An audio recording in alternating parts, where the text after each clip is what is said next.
xibaar yu wér te wóor ca tàng ba abonnez-vous pour ngeen di mën di jot suñuy vidéo.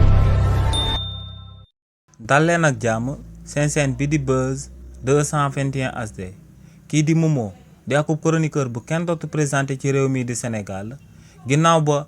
homme d'affaires franco-sénégalais bii di Robert Bourgi génnee daal di ŋàññi gouvernement bu bees bi daal di wax que ne ñooñee amul transparence ci bor bi nga xam ne moom la ñuy contracté réewu Sénégal kenn xamul bor boobee ci xaalisu blanchissement d'argent lay jógee ci xaalisu drogue lay jógee wala ci xaalisu groupe bu terroriste lay jógee waaye tamit daal di ŋàññ justice bu fi daal di nekk ne dañ koy daal di instrumentaliser ñu ne déetawaay mu daal di wax que ne diplomatie bu réewu Sénégal dafa daal di wàññeeku au niveau international te li ni mel moom moo sabab mu daal di tiit ginnaaw ba kookee di Robert Bourgi yëkkatee kàddu yooyee kii di Momo daal dina ko siy tontu si li ni mel kii di Momo ne bépp sénégalais ak bépp africain bu déggee kii di Robert Bourgi ne dafa tiit pour réewu Sénégal ne ci saa si yow ci sa wàllu bopp dangaa war a daal di sant yàlla ne lu sabab lu tax mu wax li ni mel moom mooy que ne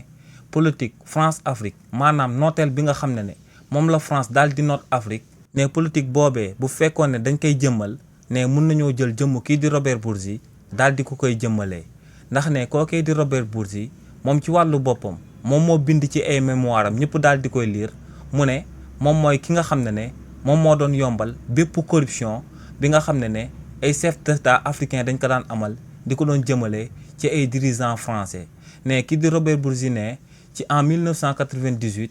kii di Jacques Chirac ay dirigeants africains ñoom ñoo daal di financer campagne am bi te ne si li ni mel moom ci wàllu boppam moom moo nekkoon ki nga xam ne moom moo doon faciliter li ni mel moom moo doon baab président africain yi ngir ñu daal di jàppale Jacques Chirac ci xaalis bi nga xam ne africain yi seen wàllu bopp ñoom ñoo ko daal di moom waaye tamit ne en 2022 tamit kii di Robert Bourgi moom moo bindaat ci ay mémoire am daal di wax que ne président gabonais bu nekkoon Ali Bongo ak Abdoulaye Wade en 2002 ñooñee tamit dañoo jëloon alal bi nga xam ne seen alalu askan la daal di koy jébbal kii di Jacques Chirac te ne moom itamit moom moo nekkoon ki nga xam ne moom moo doon yombal ba loolee daal di antu donc ne politique France Afrique te mooy nooteel bi nga xam ne France da ko doon amal jëmale ko ci Afrique ne kookee di Robert Bourgi daa am akub rôle bu ponkal bi nga xam ne da koo cee daal di joué nee nag am na loo xam ne bind na ko ci mémoire am waaye ne am na loo xam ne bindu ko fenn te ne lu leer ba am moom mooy que ne lépp luy ñaawteef lu réewu France daal di amal ci réewu Afrique